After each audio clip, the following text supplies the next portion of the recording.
Welcome to ReReview, where we watch movies from our past with a perspective from today. Your hosts are Matt, Bobby, and Austin, and we're taking a look back at the films of our youth to see if they still hold up. On this episode, we're discussing Tropic Thunder. It was released in 2008, directed by Ben Stiller, also starring Ben Stiller, Jack Black, Robert Downey Jr., Nick Nolte. This movie tells the story of actors being fooled into participating in real war. It's a lot of shenanigans. Now, this is a fair warning. We're spoiling a 14-year-old movie, so if you haven't seen it, we will be revealing key plot points. Oh, what can I say? What can I say? It's been a long time since I've seen this film, and it is one that I saw in the theater. And I feel like back in 2008, there was a lot going on. People were kind of depressed, and this was a very unexpected shock of a movie that I left the theater laughing quite a bit with. And rewatching it now, we talk about perspectives of today. So there's some parts that probably will rub a lot of people very, very wrong. And I will fully admit I was laughing the whole way through. I feel a little bit guilty at some of the parts because it was damn funny. I'm still kind of floored that I was just dying at the jokes and the bits and the things that they came up with in this film. But I do want to just start with the perspective thing because we're talking about there were definitely some jokes that could press a lot of people's buttons today. How did you all feel about it? Let's just hit the hard question up front. Me personally, I've not really reflected too much on it up until now. I was fully aware and I remembered a lot of those jokes. Obviously there's the blackface aspect of it. And then there's some words used in this that probably wouldn't be used in a movie in 2022. And it bothered me, but it didn't distract from the humor. And I think it's because it was self-aware even back then. Mm-hmm. And it never felt like it was being used abrasively, I guess. It was very much because it's meta of the Hollywood world. It was fully aware of what those things were and commented on it and had perspective on it within the movie itself. I mean, we've hit a point where I feel like there's certain movies that people will say like they could never make that movie again today. And I feel like I've heard that for this film. You think of Blazing Saddles. I mean, Bobby, is this so ridiculous now that they definitely would not show up to make this today? I mean, I'm surprised it got made at the time it got made. I mean, what's interesting is that there's a whole lot of known actors in it, and I mean, it obviously like rides on Ben Stiller doing his thing. Like he's had a whole bunch of really good movies, like romantic comedy types and stuff, and other kinds of comedies like Zoolander comes to mind and stuff. But it's amazing this movie like works. I mean, there's just so much going on. Obviously it's trying to parody things like, the Heart of Darkness documentary with Apocalypse Now and, that kind of thing. And so, I mean, and there's so many layers on here, the parody of Hollywood and, all that kind of stuff. And I mean, yeah, I mean, it's definitely like a very interesting time capsule of a movie. That's for sure. Yeah, the time capsule thing. You mentioned the parody. We'll just start with the intro to the movie. I remember being in the theater and thinking the green screen that was telling you're about to watch a trailer looked a little bit different than normal. But I was like, oh, what are these trailers that are coming up? And the first thing you see is booty sweat. And I'm like, I don't understand what's happening right now. They didn't even give you that. Like in the movie, there is no trailer like logo ahead of booty sweat. It's like in your face. It literally smacks you in the face. And like, I remember because we watched this in the theater and especially now this happens a lot more often where you have the trailers and then you have the 3D animated, we have concession stand, so go buy our, expensive drinks and popcorn and stuff like that. And then sometimes you would get those times when there would be something else that'd be attached to movies. That happens now. So at the time, it literally took me a legit maybe 20 seconds to realize it wasn't real. But even then, being super awkward, I was just like, I swear, looking around, and there was an old couple next to me, and I was like, wow. And then because going into this movie, I didn't know anything about who was in it aside from Ben Stiller, maybe Robert Downey Jr., but this is still the same year, only a few months after Iron Man. And so he really hadn't really made his, resurgence in Hollywood at that point. So it's not like, he was really a top billed star on this at the time. Obviously there was the controversy around it, but I didn't have expectations of going into it. So I didn't know that, the actor was in it. And so like I had a disconnect. And then I think it was whenever you hit the green trailer thing, you're like, oh, I get what's going on now. Yeah, but how unusual is it that something comes before the studio logo? Like, I can't think of any other movie where something happens before the studio logo. I mean, it was the setup, right? To me, it was, we got introduced to all these characters in the most just ridiculous way to represent that these are actors doing their thing. I mean, by the time you get to the Satan's Alley, it's just, and they flash Tobey Maguire, and it's like, oh, MTV's Best Kiss Award. You're going, wait a second here, this is kind of amazing. It kind of reminds me of the Grindhouse movie with the two movies, Death Proof and that, where like they had the fake trailers in between, like the Thanksgiving trailer and all that kind of stuff. So it totally reminds me of like the Grindhouse kind of style of presentation. But it is genius. You're right, Austin. It's a great way of introducing the characters because it does, all the movies are familiar. And the promos are familiar. There's nothing, the Booty Sweat commercial is not too different than the kind of commercials you might see during that time period. And then, you got the action thriller where there's 15 different sequels to it. Yeah. And you got the fart humor movie. The Jack Black one looked exactly like Eddie Murphy. Because you got that like Nutty Professor Norbert or whatever that was going on at the time. And it introduces not only the actors, it introduces the kind of movies they were in, and it also kind of segues into some of their biggest insecurities that happen later on in the movie. And so like but you're not being force fed. It's not, exposition or anything like that. Yeah, I mean, you watch a good, what is it, like a good 5 minutes plus before they break to that you're not watching a true war film. Like they do this very ornate setup that looks great to me. I thought everything about it. Obviously the location, Kauai, is just beautiful. Everything about it, I was like, oh, this has got to be Hawaii. It's gorgeous. But all that lead up, it looks like a legitimate war film that they're making. And then you get them cutting to the scene. You get his hands that are blown off and just kind of dangling as they're trying to have an emotional moment. And it breaks. And you're just like, okay, this is what this movie is going to be. It's going to be ridiculous from here on out. Yeah, for sure. I mean, like, it was interesting how like the guy's like hanging off of the helicopter in the background, and it kind of stops. And it's like, oh, okay, something's not quite right here. And this is just weird. I mean, for a comedy, am I crazy in saying this? Like, I felt the acting was so superb. I was so into everybody. Everybody was really good. I mean, and like I said, there's a lot of people there's like a lot of well-known name actors in this movie, and it's just like for a lot of different roles. Like Bill Hader is, like Saturday Night Live guy who was just kind of like had a small part, but they all did really good. Yeah, we'll probably have to get into the most shock and awe in a bit. But I mean, what was your first point that you think where you were laughing the hardest? Like, what was the scene that got you? Oh, that's like, honestly, like to me, honestly, the movie probably hit its high point probably about the time they first got into the jungle. I think that when oh crap, what was the director's name? Damon. After he blows up, and just the divergence of this is where like you kind of get the idea of like, and I kind of realized it through like, and it's a Ben Stiller thing, right? Ben Stiller is the only one who I'd really put into the category of an actual idiot in this movie.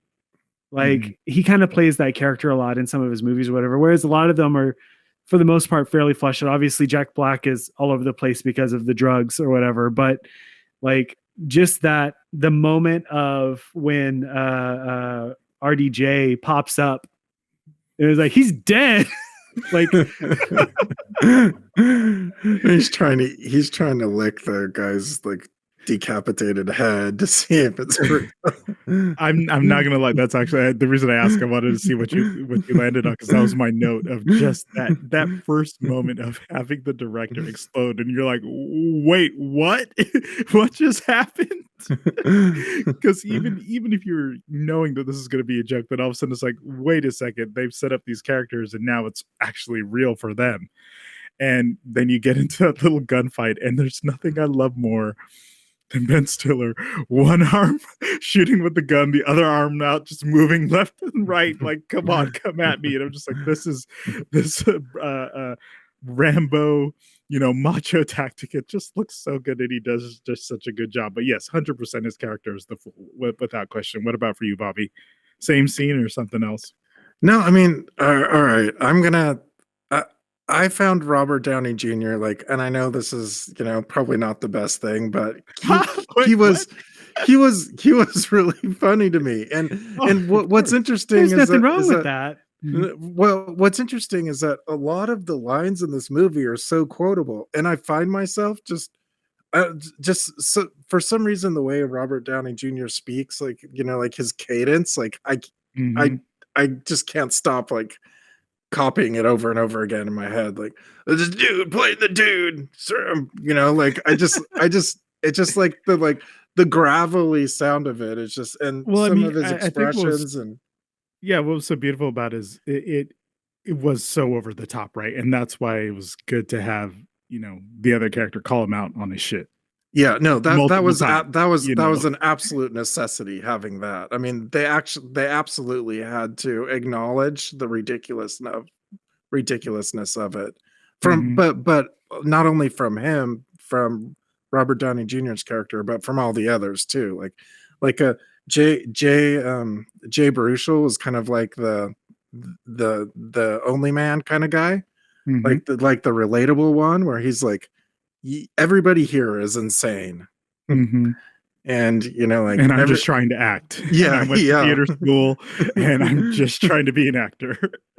and what's crazy is and we said this, that we all related to him mostly, where he's talking about the DVDs and bit rates, and I'm like, oh wait, let me hear more of this. Where's it going with this? Into my favorite. So yes, I may love the director blowing up, but all of a sudden you get this nerd talk about someone trying to describe why Blu-ray won over HD DVD, and then boiling it down to the fact that it's because porn was more distributed on it, and then Sony put it in PS3s. I remember being in the theater loving that scene. I was like, yes, he's speaking my language. And then you're Robert Downey Jr. He's just like, were you talking to me this whole time? I was like, well, I'll just talk to anyone that's listening. Most relatable line in cinema history. Oh my goodness. But at the end of the day, it was like a very good action film too, right? There was a lot of great set pieces. I mean, the whole caper of trying to rescue Ben Stiller from the poppy drug lord, I found it highly entertaining. It actually had, watching it again, I actually found that there was a decent amount of tension building as the little drug lord or whatever, was outing RDJ, Kirk Lazarus' character, as not a rice field farmer. It builds up and it's multi-level. It's not even just him. Then you have Jay's character, Kevin Sadusky, about to get found, right? So it's multiple layers of stuff about to go down, and it actually has a decent amount of tension for a comedy movie, with the actors that are in this. So they actually it's one of those movies where it is better than it probably, if you read the summary of this movie, you would probably write it off. You'd be like, no, I'm not going to watch that. But because I think they took the acting and the scenery and just the basics of filmmaking seriously, they kind of worked. And even like the character arcs, like almost every character goes through some bit of character arc in it. Yeah. Yeah, you're And- talking like Danny McBride is Cody or Nick Nolte is Four Leaf, and they weren't the major, but they moved as well. Yeah, Danny McBride was really funny. He had a lot of really good lines, and he had a really funny character, and yeah, he changed too. So it's funny. He's gonna do catering. Can we talk about Tom Cruise in this movie? Yes, Okay, you got to please. it. Yeah, yes. Feel free to start. One, obviously, it was supposed to be a big surprise. I mean, I don't even think if you look on most like IMDb's or whatever, I don't even know if he's even listed under top cast because Well, I have it up and I don't see him on To me, it wasn't supposed to be a surprise. It was a big surprise. He didn't do movies like this, did he? No, and that's the thing is it's very hard for me. Now, granted, I know Tom Cruise, the action star now. And obviously Tom Cruise in the early part of his career was a, young actor who did comedies a little bit, not like this, did romantic movies, and a few drama pieces, but Mission Impossible, Tom Cruise, that's the Tom Cruise that seems to be in my mind whenever I think of him. So him being in a comedy like this, I don't know if I can even think of something else he's been in that's on anywhere near the same level. And his persona in this movie, technically it's not like a character that he's an asshole, right? But the way that it's performed and the characters he has, I mean, this movie has Matthew McConaughey in it. I mean, come on. And it's just bouncing off of him and Bill Hader, as essentially straight men going into this, like having that situation, it just works so well.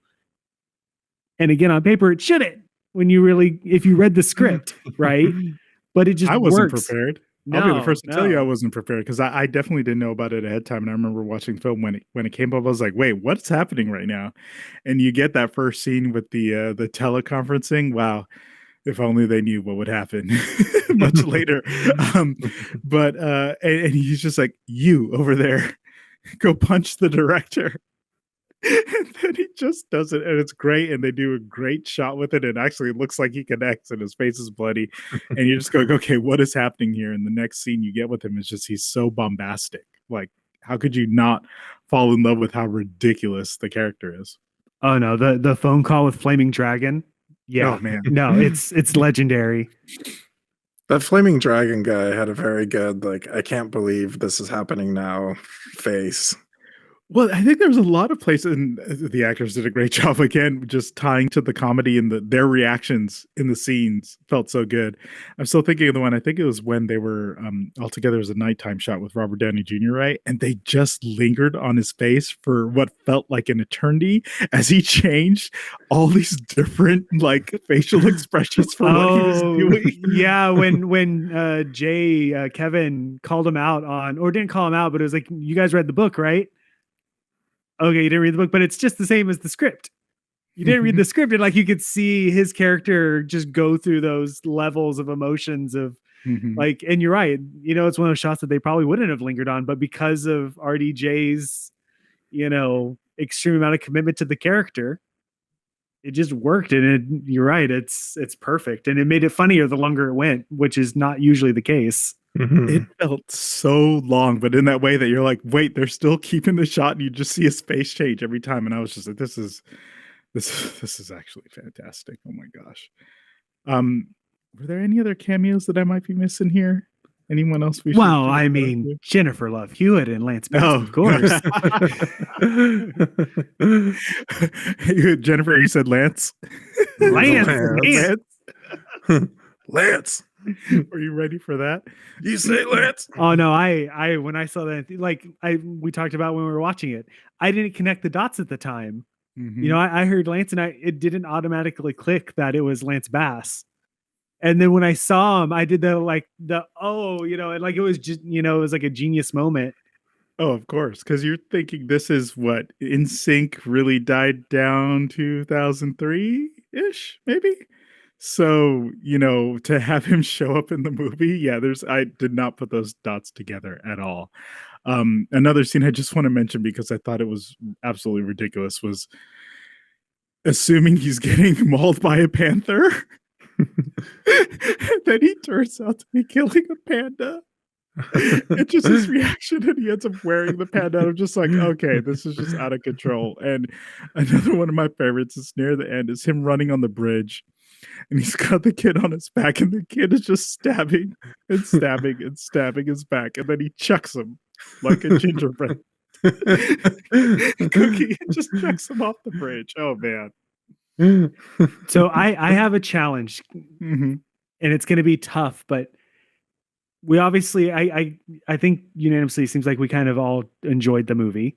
Obviously, we all had a good time watching it. But yeah, what's a negative thing? Can you pick one negative thing out from this movie? I thought the Simple Jack stuff was a little bit much for as long as it went on. It did go on for quite a bit of time. Yeah, I mean, I get it. It's like.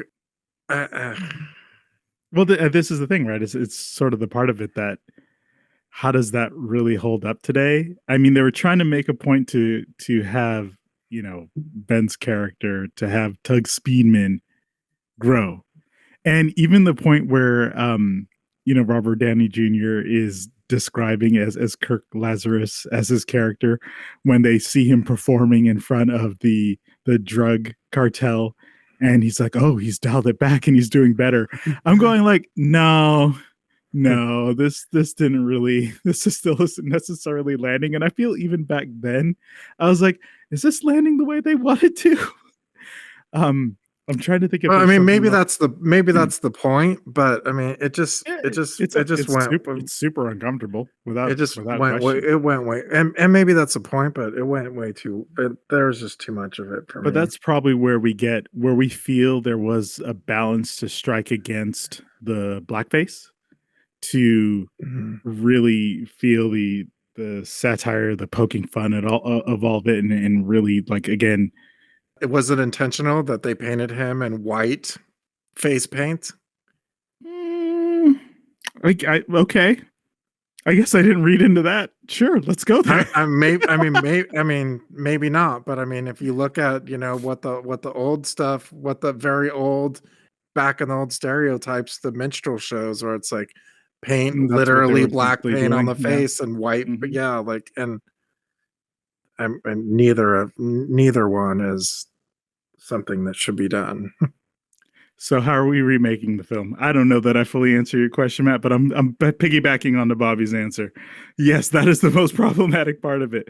I just, if let's say someone did really give this a go again, or was trying to do it for the first time, they're cutting out that. I think what's really interesting is the parody of. I mean, you could always do parody of entertainment. I mean, and unfortunately, we didn't really even get into too much of Tom Cruise's character, which the overbearing, super abusive studio head type, which there unfortunately are many and are coming out. Not only like the Weinstein type, but the other type who are really causing problems in offices with. Their super bombastic tempers and all that kind of stuff. So it's just an industry that's rife for satire. Yeah, I mean, doing that part, I mean, that all makes sense, right? I mean, how is it cutting out Simple Jack? That's what I'm getting at, right? Is that where you're landing? So, but see, that's the problem. Okay, so to answer your question or whatever, Austin, is, do you cut out Simple Jack? Yeah, I think Simple Jack might have made a little bit more sense at the time, because I think there were those kind of movies being made, very Oscar baity movies that were kind of going down that route. So I feel like it was a little bit more pertinent at that time, relevant. I think that you could swap it out with something else, maybe a little bit more modern, that is a little bit more of a cliche that might be more Oscar baity, these days. I think that it kind of pushed a little bit too hard into it. I think that the satire aspect of it in Hollywood, I think that they balanced most things fairly well. My personal, going to my negative, I guess, that I'd have for this is Ben Stiller's character wasn't as likable. I think that RDJ stilling the show as much as he did kind of made it hard to really focus on Ben Stiller's character, Tugman. Yeah, was it meant to be like a ensemble as much as it was, or was it supposed to be like? I think it was supposed to be an ensemble. I just think that considering that he's supposed to be the main character, I didn't like him as much. So the amount of time focused on him outside of the panda battle was a little bit draggy for me during the movie. And then the Simple Jack aspect of it kind of weighed down, I didn't get, lose entertainment watching it, but yeah, it didn't quite, for as solid as the rest of it was, that was probably one of the weakest links in it. But you'd still watch it again, right? Oh, absolutely. Without a doubt. Like it was never, to me, it was never really that offensive. Like it was offensive in the concept, but it walked that line well enough that I was able to. They executed very well on the comedy chops of this, to where, again, even now, still completely laughing. So what I'm hearing, Matt, is that you definitely you recommend a watch. Oh yeah, I would watch this again next week. Wow, that is really quick, Bobby. Maybe not that fast, but I mean, I did. I wasn't expecting it to hold up. I wasn't expecting the jokes to land as well as they did. I wasn't expecting to enjoy it as much as I did. And so color me pleasantly surprised. Yeah, that's good to be pleasantly surprised. I'm, we're obviously all in agreement. Surprise, surprise. It was funny. Like, again, I was laughing. I'm still laughing at the jokes and everything kind of hidden away that somehow felt the same way it did back in 2008, and it felt good for right now. And I think I've tried to watch other comedies recently, and some things make you laugh, but this one's just it's a damn funny movie. Get the popcorn, figure out where you could stream it or watch it, and put it on.